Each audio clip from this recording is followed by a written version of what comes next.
Who's this? Oh look, it's Naughty Bear. Hello, Naughty Bear.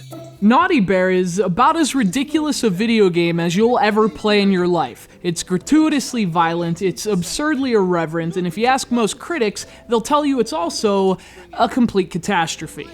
And you know what? Maybe they're right. Maybe Naughty Bear does represent game design at its most hollow. Maybe it is a mess of a product that lacks polish and premise and purpose, but all I can say is while I was playing Naughty Bear, I'm pretty sure, no, in fact, I'm certain I was having a good time. Annihilation!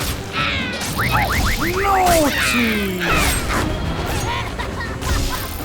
Naughty Bear was released to the Xbox 360 and PlayStation 3 back in 2010. It was originally sold at the retail price of $50, and I think that's what was most difficult for the critics to swallow when the game debuted. Admittedly, it does feel like a downloadable title more than a retail release, but of course I have the benefit of looking at Naughty Bear retrospectively, and with a much cheaper price tag. Is the game worth $50? No, they were right about that. But if you can look at this game without the steep price to consider, you find it's a lot more fun than it's given credit for.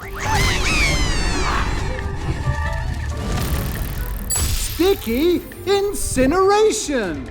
Naughty Bear is essentially the stuffed animal Manhunt hugs at bedtime. You play as Naughty Bear, a devious teddy who's really excited about his friend Daddles' birthday party. He's even made a present for the birthday bear, but, well...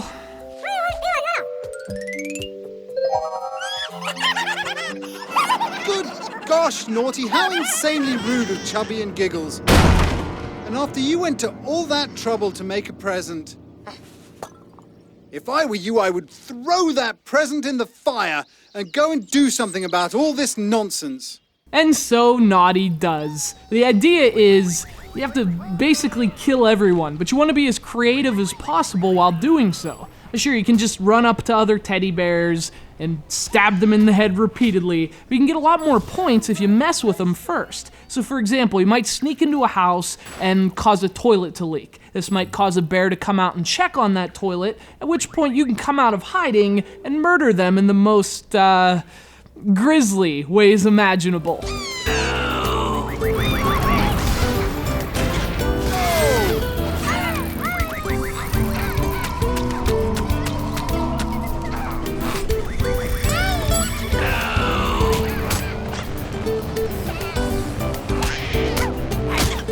Obviously, the crux of the game is the contrast between its characters and its premise. Naughty Bear's whole shtick is the hilarity of watching a teddy bear endure some of the most heinous crap gaming has to offer. Case in point, if another bear sees you killing his friend, he vomits in horror, runs for his life, goes insane from the torment, and if you do things right, stabs himself in the chest so as to end it already.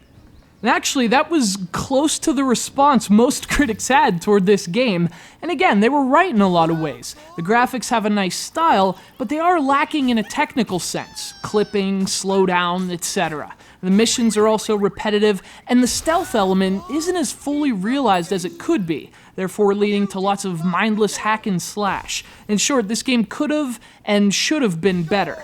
Even so, I still think Naughty Bear is a really fun parody. And I think that might have something to do with the demented minds that spawned it. The game was developed by the team over at Artificial Mind and Movement, now known as Behavior Interactive.